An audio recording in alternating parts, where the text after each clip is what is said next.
DPWH officials, 100% na silang nag-resign. Nagpasa na ng courtesy resignation ang lahat ng mga officials ng DPWH. Na siya namang kinumpirma ni DPWH Secretary Vince Dizon. Ayon kay Secretary Vince Dizon, kasalukuyan na lang nire-review ang mga resignation nitong mga officials. Habang yung iba naman ay kanila nang tinanggal o dinismiss.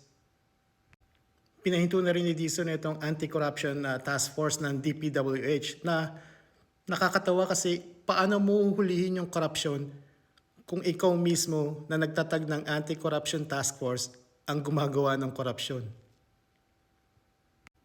Sinambit din ni Secretary Vince Dizon na itong korupsyon sa DPWH ay hindi naman daw mangyayari kung walang sabwatan na nangyari sa pagitan ng mga local government units, DPWH officials at iba pa.